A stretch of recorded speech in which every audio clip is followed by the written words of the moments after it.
bides her time waiting to smother said sister under the guise of sharing each and every stuffed animal she owns. This actually happened. So here are some memories of growing up with Carol. Christmas Eve campouts every year.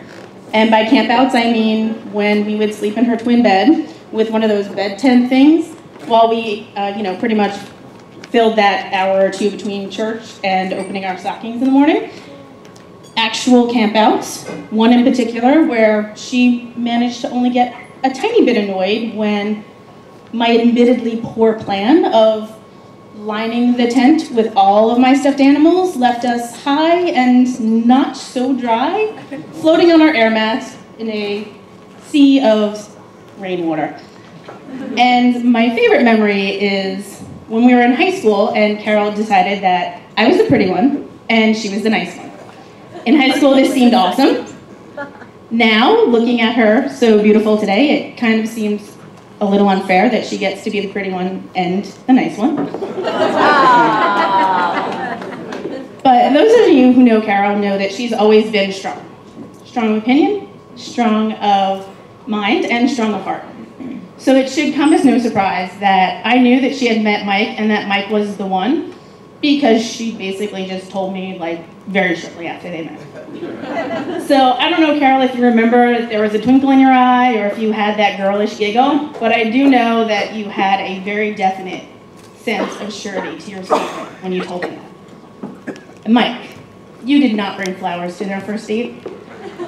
But what you did bring was a very small green shamrock charm. So I don't know if you knew Robert back then on that day and the way that the universe has those unfathomable signs that this was going to start a relationship that would last forever. Sorry, switch paging. So in case anyone's wondering, she does still have that charm. I checked this week. It still hangs on her wallet, and she carries it with her every day.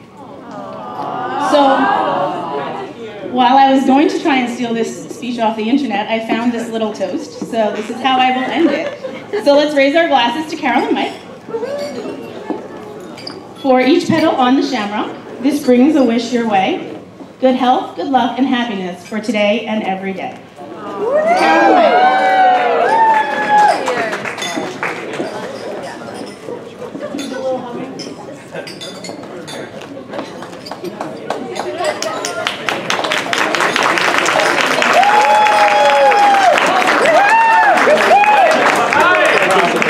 And now our best man, ladies and gentlemen.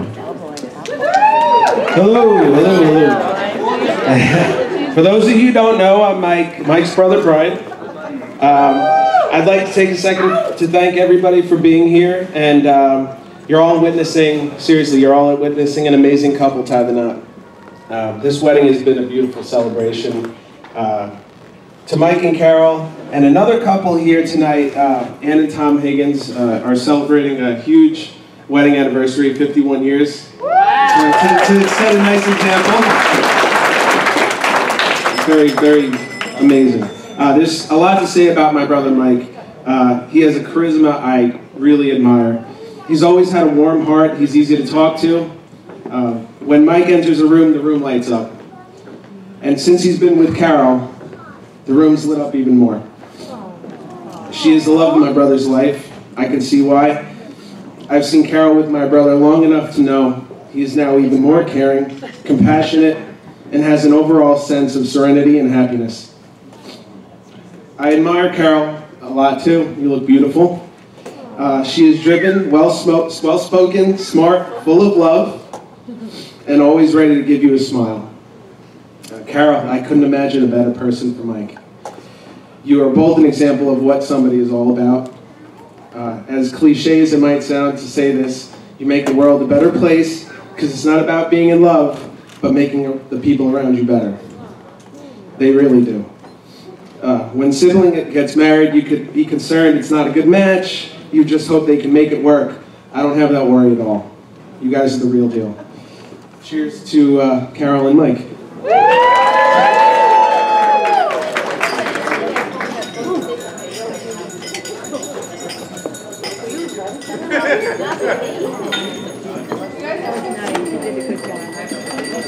Ladies and gentlemen, have a sip of champagne and a big round of applause.